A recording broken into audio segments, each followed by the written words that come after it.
এটা বিকালবেলার ভিউ ছিল, এত সুন্দর লাগছিল বৃষ্টির ওয়েদারটা। আর এগুলো পুঁইশাক পাতার কাঁকরোল পাতার পরে এভাবে পানি পড়ছিল, জাস্ট আমি একটু ভিডিও করে নিলাম। হ্যালো এভরিওয়ান, আসসালামু আলাইকুম। কেমন আছেন সবাই? আশা করছি ভালোই আছেন। আর সকালবেলা যেহেতু ব্যস্ত, সকালের ভিডিওগুলো আর করা হয় না। এখানে বাড়ির পালা কবুতর ছিল দুইটা, শাশুড়িমা পরিষ্কার করে নিচ্ছিল। আর এই বাড়ির পালা হাঁস দুইটা, এই দুইটাকেও জবাই করে ফেলছে। এই দুইটা হাঁস কেন জানি খাচ্ছিল না, খাবার খাওয়া বন্ধ করে দিয়েছিল। এ কারণেই এদেরকে জবাই করে দেওয়া হয়েছিল। আর এগুলো আজকে রান্না করব না, রেখে দিব।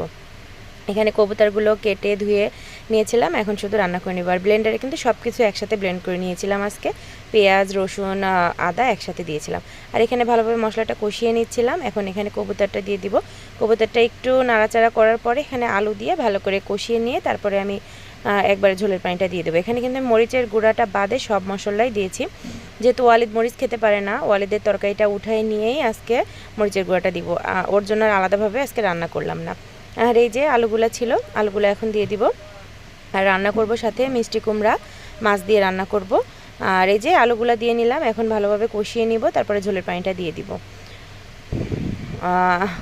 আলু দিয়ে কিন্তু ভালোভাবে কষাইতে হবে। আর লবণটাও কিন্তু পরিমাণ মতোই আমি সব কিছু দিয়ে দিয়েছি। ওই যে বললাম তেজপাতার কথা ভুলে যাই, আজকে এখানে আমি তেজপাতাই দিতে ভুলে গিয়েছিলাম। এখানে আমি ঝোলের পানিটা এখন দিয়ে দিচ্ছি, একটু বেশি করেই দিব, যেহেতু কবুতর একটু ঝোল করেই আজকে রান্না করব, আজকে আর ভুনা করব না। কবুতরের ঝোলটা কিন্তু সবাই পছন্দ করে, এ কারণে একটু বেশি করে ঝোল দিয়ে নিয়েছিলাম।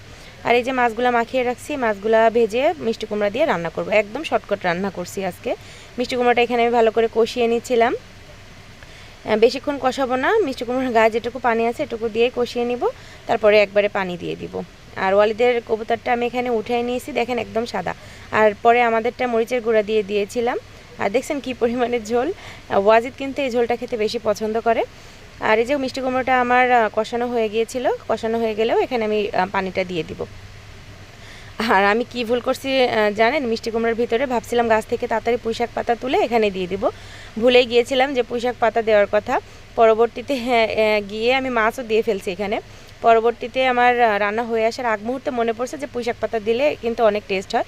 এখানে এখন আমি পুঁইশাক পাতা দিয়ে একটু নাড়াচাড়া করে নামিয়ে নিয়েছি। এভাবে দেখতাম আমার নানি রান্না করতো, আম্মুও রান্না করতো, এখন আমিও এভাবেই করি, খেয়ে দেখতে পারেন, ভালোই লাগবে।